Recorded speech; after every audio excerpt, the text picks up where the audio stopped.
Over 80 million pounds of chemical-filled pesticides are used on gardens and yards in the US every single year.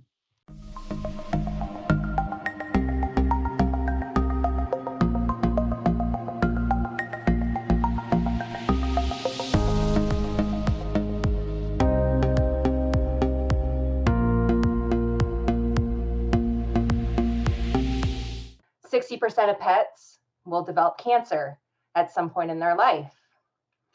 The EPA has stated that standards for drinking water haven't been updated in 20, even sometimes 40 years.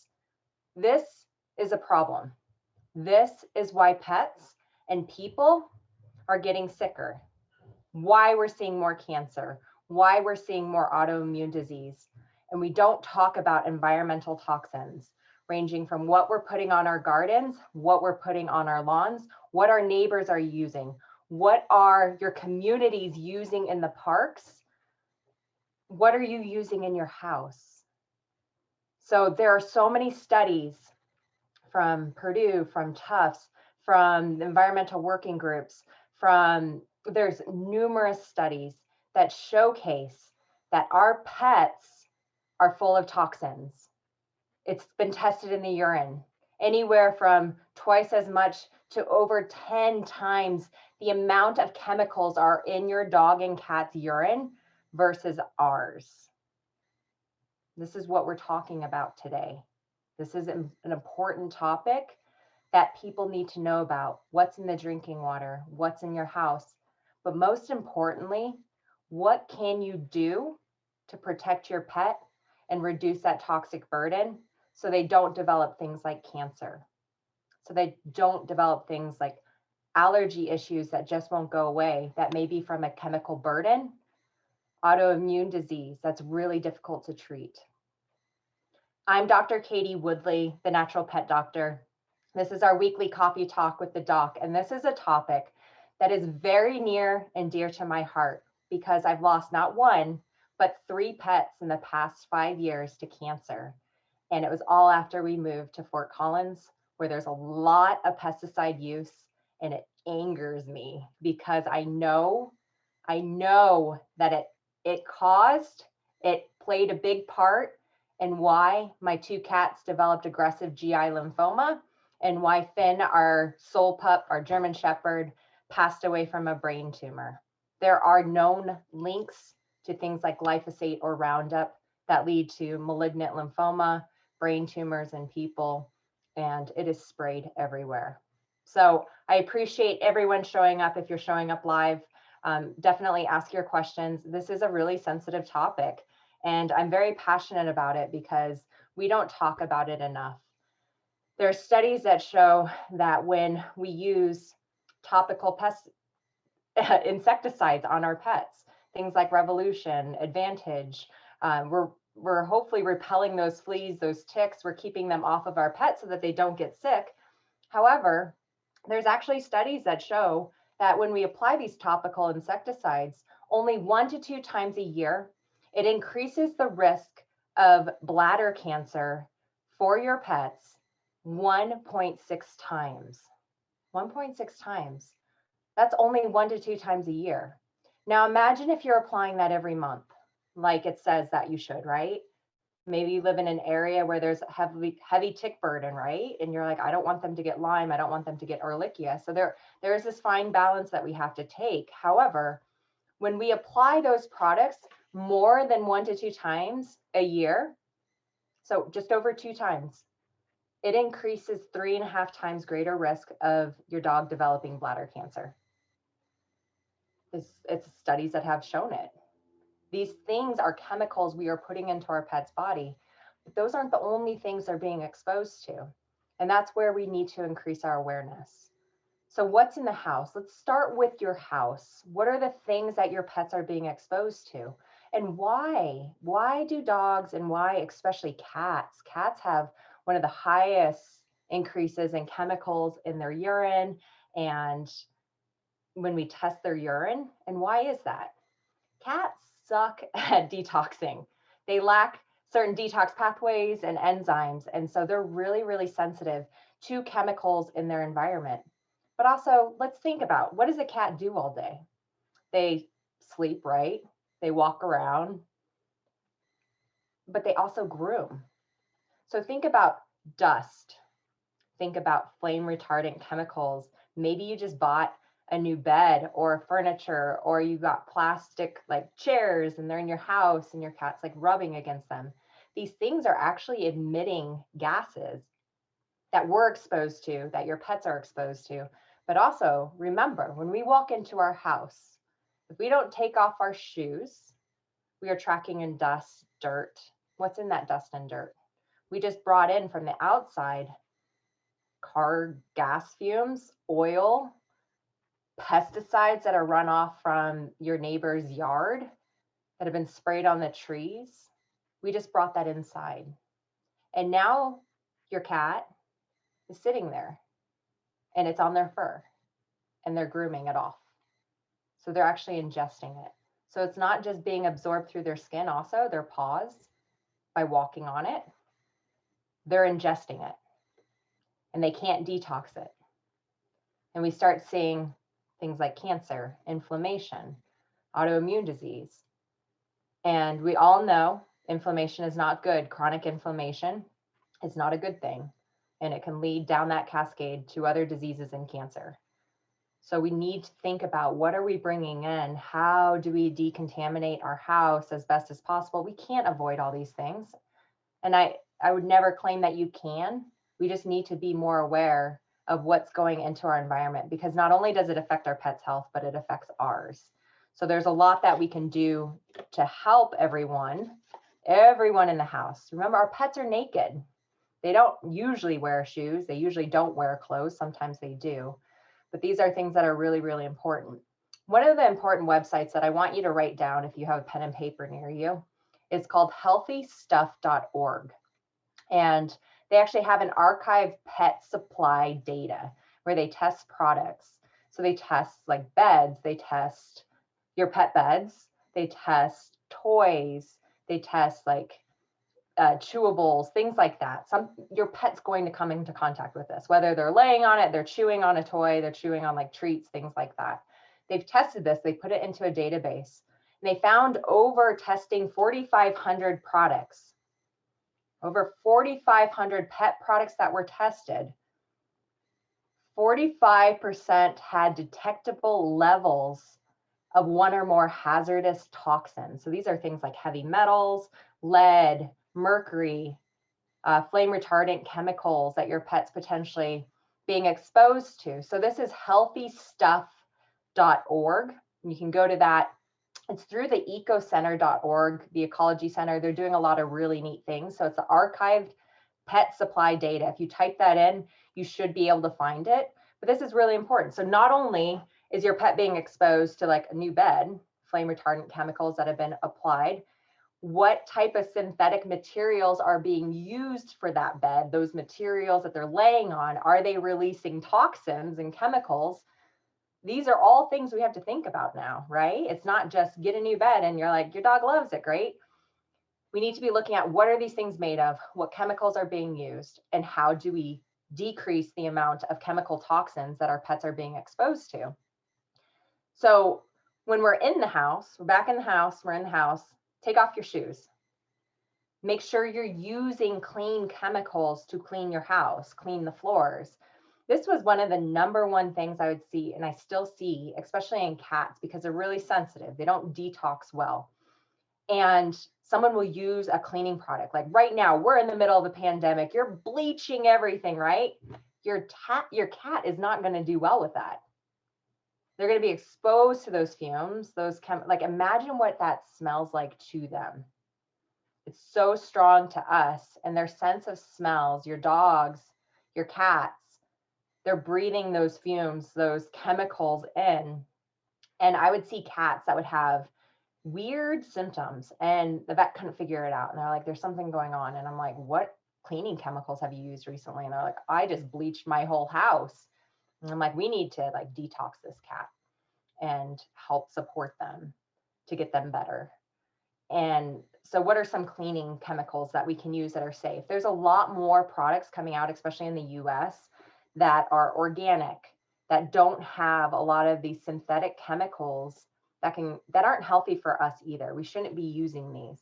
So what I use a lot of are Young Living Thieves products. There's a cleaning product where you take it, super concentrated, it comes in a bottle, and I dilute it with water, and that's everything. That's how I clean my house. Thieves Young Living Cleaner. And I will never go back to another cleaning product because it works so well. And I know it's safe and it smells really good. And I've been using it for years and years and years. And my cats have never had an issue with it. So you can use that for cleaning the toilets, the floors, the windows, for everything, spraying down the counters. And it works really well. And I've never had any foodborne illness or anything like that because it didn't take care of what it needed to. And so we need to look at that. I love the Young Living products, and it's a great natural alternative to using some of these really, really harsh chemicals. So the cleaning chemicals you need to assess. Some of the other things that could be in the house. You're in the house, you're holding your pet, right? What's on your skin? This is really like, we don't necessarily think about this, but if you were to go into your bathroom and take a look at your personal products, what's in it? What's on that label? Can you pronunciate it? Would you ingest it? That's the key question. Would you be able to ingest it without getting really sick? And the thing is a lot of our personal products, whether it's makeup, whether it's lotion, shampoos, your perfumes, these are going to be affecting your pets. We hold our pets, right? A lot of times, if you can. Or who's ever had a dog that licks them, or a cat that sits on the back of your couch and licks your head? I mean, that's happened to us numerous times where they lick our heads. And I'm like, I don't know why, but whatever. They're just grooming us. We're like another pack of the family, right? Another member of the pack. They're grooming us. That's what cats do. And if I'm using products on me that have BPA, that have phthalates, that have toxins in them, my pets are now ingesting them and absorbing them, especially if you use therapeutic creams. So estrogen creams, if you're using creams for like skin cancers, they can really cause a lot of damage to the pets. So we need to be looking at that. And also for ourselves, like all the things I look at for when I'm going to put on my body, when I'm going to use makeup, I want to know that I am safe and I'm using safe products. There's a lot of really good ones out there, and we need to be assessing that and changing that too. That's really, really important. So in terms of looking at the different chemicals, so in the house, so we have, there's a lot, and we're not going to be able to cover all of them. So we have things like your BPAs, right? And plastics. This is why we want to get rid of plastics. Phthalates that can be in plastics and other furniture and be emitted from new beds, flame retardant chemicals. Rawhides can be preserved with formaldehyde. Formaldehyde is what we preserve dead bodies in.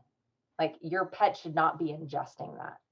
That can lead to major liver issues and just all sorts of issues. So these are things that we need to be looking at. What can my pet be exposed to? When you're getting beds and treats and when you're getting toys, this is really important. You need to look at the company. You need to, for bedding, for if you do put clothes on your pets, is it organic cotton? What type of fibers are being used? Are they natural fibers or are they synthetic? And where did they come from? Did they come from China? A lot of China-made products have a ton of chemicals in them. That's just a fact. So we need to be looking for brands that are testing, that are using products that are supporting the environment, Because remember, we don't want to destroy the earth. This is the only earth we have. We need to start waking up and protecting it a little bit better, or else we're not going to have a place to live. Like, that's just a fact. So let's use products that don't ruin the environment, that aren't destroying forests, and can be potentially recycled afterwards, or are using recyclable materials and have been tested for things like lead, heavy metals, other contaminants. That's really, really important. And so the other thing would be, this blew my mind when I read this, because it just really, it really made me aware of what can be in our pets' toys. Tennis balls. Yes, they wear down your pet's teeth, and if they're chewing on them and they grind them down, yes. So there's pros and cons to tennis balls, but some pets just absolutely love them. And with tennis balls, what they found when they tested them, so for pet tennis balls, they found that over half of them contained toxic levels of lead. Lead. Pet. They were labeled pet tennis balls. When they checked sport tennis balls, none of them had lead in them. So I'm like, what the heck is that? Like, I know as a sport tennis ball, I'm not putting it in my mouth, but my dog is going to put it in my mouth, or put it not in my mouth, but in his mouth. And so we need to make sure that we're using appropriate things. This is the thing. Chemicals hide in everything. And so looking at what you're giving to your pets, what they're sitting on, and really assessing, like, is this the best thing for them, or can I be using something better? This is a question I ask myself every time I give something to my cats, every time I do something for myself too, because I don't want to get cancer. And there's a lot of known studies with correlations to these chemicals, to autoimmune disease and cancer. And we all know that people are getting sicker, not healthier, and same with our pets. So this is why you're here. Now, in terms of looking at, so we've, in the house, your cleaning products, go through, assess what your cleaning products look like, what you're using, what are your personal products look like, what are you using, how can you enhance and make it better for your own health, your pet's health. Also, looking at your bedding that you're using for your pets, making sure you're using natural products, not synthetic products, washing the bedding before you have your pet sit on it. Anything you bring in, wash it if you can. So that's going to help reduce some of the chemicals that might be emitted from this. There's a lot of different things in the environment that are creating irritation to cells, like 5G, electromagnetic fields. Like, it's not just we get faster internet. We are made of energy. And when we think about that, each cell, like the mitochondria is like the energy powerhouse of that cell. And our bodies, our pets' bodies, we're all energy machines. Like, everything is all about energy. If we don't have energy, you're dead. Like, if your cells aren't working, you're dead. Like, that's just a fact. With 5G, what we're doing is we're actually causing an irritation to those cells. Those cells are constantly vibrating. They're sitting there just being constantly irritated. And it's going to be really interesting to see if we notice cancer rates rising when all of this gets in place. It terrifies me because they were installing everything in our neighborhood. They're upgrading everything in this area. So alongside that, alongside the amount of pesticides that are sprayed, I'm like, great, like, this is not good. So we need to be thinking about that. Is your pet sitting next to a modem? Is your pet sitting next to an electrical outlet? Where's their bedding at? Because there's energy there. And these are things that it doesn't seem like it matters, but when we start reducing the levels of toxins, the amount of irritation that could be going into your pet's body, we're going to help them. Let's talk about outside. So you can control your microenvironment, right? You can control what goes into your yard, into your garden. There's lots of natural alternatives out there. So using synthetic derived pesticides, insecticides, herbicides, throw it away. It is creating so many problems. And when when we're spraying everything and your neighbors are spraying everything, and we have little yellow flags. I don't know if I still have these. I still have it sitting near me. This thing. I hate this thing. I took it so I could just show. If you see this, this means death is coming. I hate this flag. And it's everywhere. It's everywhere in Fort Collins.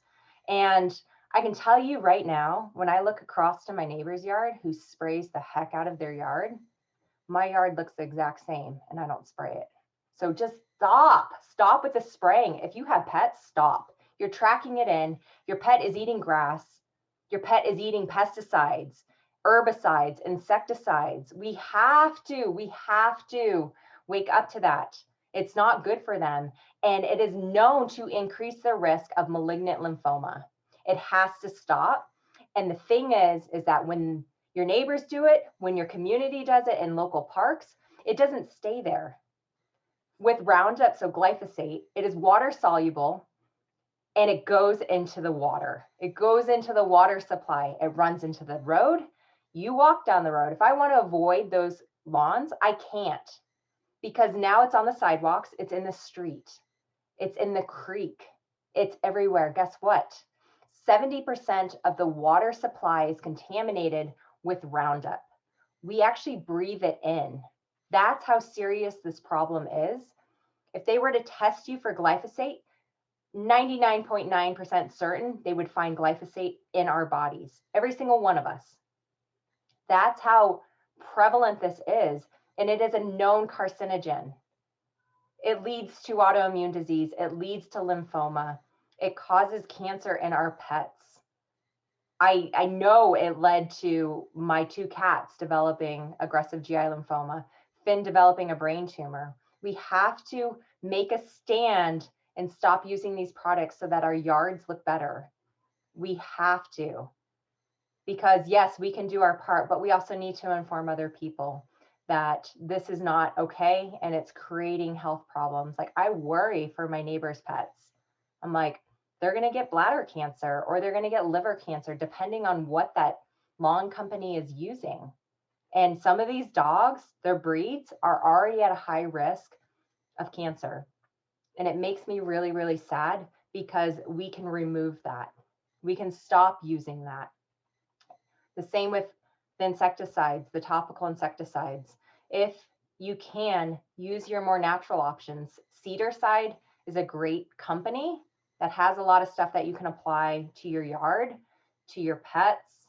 They use natural products. You can also use essential oils as repellents. Make sure you check out our blog posts for natural remedies for flea and tick prevention. We can always start with those. And if we have a burden, if you're in an area and all of a sudden you have a flea infestation or you have tick infestation, that can happen, we can always then use stronger chemicals. But remember, 1 to 2 times applying a topical insecticide on your pet gives them a 1.6 times higher risk of developing bladder cancer. Greater than 2 times is 3.6 times. And bladder cancer I see almost every single day. It's increased exponentially in the prevalence in our pets and dogs. So we need to be aware of that, and we need to advocate for safer products. We need to educate our neighbors, our communities, our local governments that we need to stop spraying. They used to spray, it was like weekly around the apartment we lived in before we moved to where we currently are. And that's when our cats got cancer. And I'm like, there was no way around it. Like, to go outside, for Finn to go to the bathroom, he had to go into the yard where they sprayed. I could wipe his paws down. I could detox his body, but I can't get rid of that. Like, he rolls in the grass and I'm like, oh God, these are pesticides. You can avoid right away when they're out potentially, but they could have sprayed and you wouldn't know. And you come home, you bring that in on your shoes. And this is why it's really, really important. The last thing I want to talk about briefly, I know this has kind of been all over. This is more just an increase the awareness of what's going into your bodies, what's going into your pets' bodies. And it's really, really interesting is we don't think about a lot of these things. But have you ever thought about what's in your drinking water? There's a lot of things in your drinking water. And the EPA has not upgraded the standards for what chemicals can be present for 20 to 40 years, which is really scary.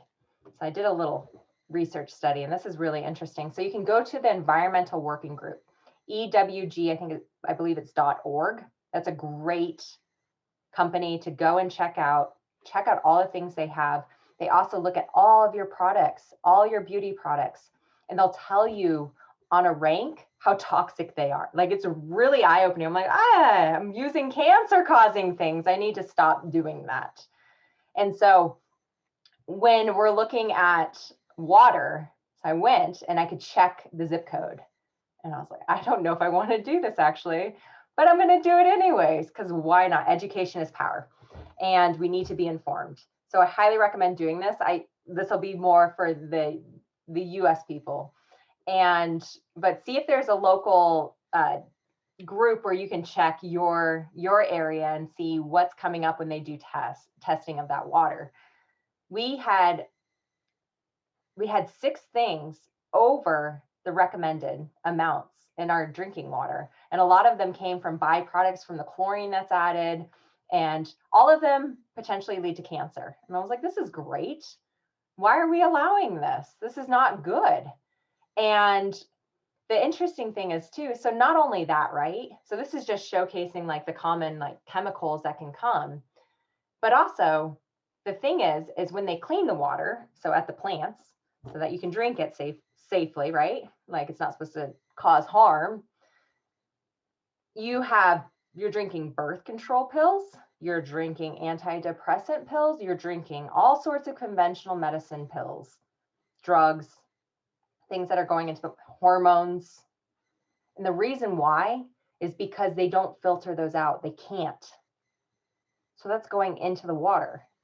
So you wonder why we have estrogen, like over amounts of estrogen, breast cancer, it affects hormones, antidepressants, like, I don't know, maybe that's why everyone's so crazy, because they're getting all these drugs they're not supposed to have. Like, it's not okay. So what can you do with the water?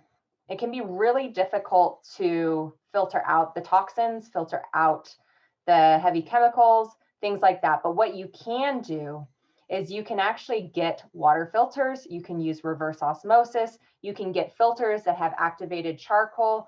You can use ion therapy in the water. There's all sorts of really good options to help make your water cleaner.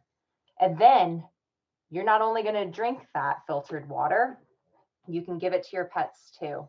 So you're reducing the amount of chemicals that are going into their body. One of the filters that we've used for years is Berkey, and I really like them. They come in different sizes. You can get an entire house filter if you want to, or if you want to start small, get a liter. I think they come in liter. Ours might be 2 liters, I think, but it sits on the table, sits on the counter, and we fill it up, and then we change the filters, and you can get different types of filters. Filter out fluoride, chlorine, all the things, which is really, really good. So I know that I'm doing as much as I can to reduce the amount of toxic load in myself and in my pets. So those are a few things that you can start doing today, to start doing now in the next week, in the next month, to help your pets, because environmental toxins are everywhere. Can't control everything, but we can control some things. And that's what's important. And this isn't meant to scare. It's meant to educate and realize that there's a lot of things that we come into contact every single day. If you see your neighbor spraying things, have a conversation like, hey, did you know that actually has been shown in studies to increase your risk and your pet's risk of things like malignant lymphoma? it's a fact. It's not like, oh, you're a horrible person. Like, how dare you? No, let's just have a conversation because we all want everyone to live a healthier, longer life, including our pets.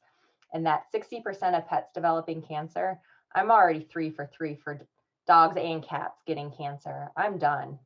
And if I can help change some of Fort Collins because of the education piece, we don't need to spray. You don't have to have a beautiful yard. And I can tell you, like I stated at the beginning, my yard looks exactly the same as the people who are spraying.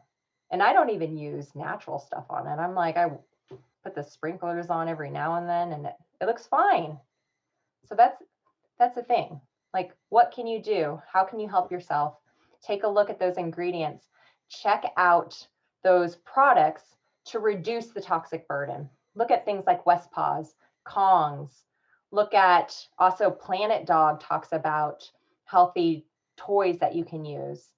And look at your water filters. And Dottie, you just brought up a great question. Is Brita recommended to filter my dog's water? I don't believe that the Brita actually does a lot of filtering. So I would definitely take a look at their site or even contact them. Contact these companies and ask them, like, hey, what does this filter? What are your studies to make sure that you see that it's actually being filtered out? And yes, go to the EPA, the EWG website to look at, so the Environmental Working Group, to take a look at the things that you're using on yourself, to take a look at your water in your area. And Dottie, like you just said, there's arsenic in there for contaminants. Like, no one should be drinking arsenic.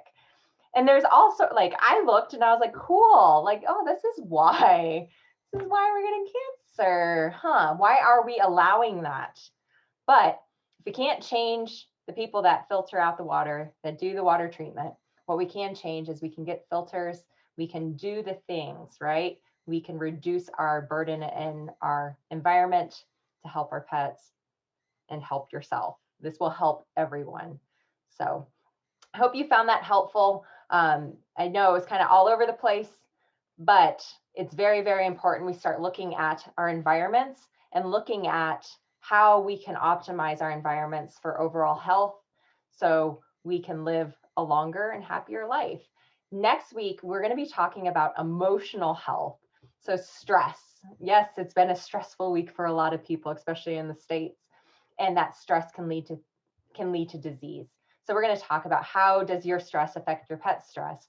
And of course, what are some natural remedies you can use to help your dogs, your cats, yourself, so that we can reduce stress and optimize health.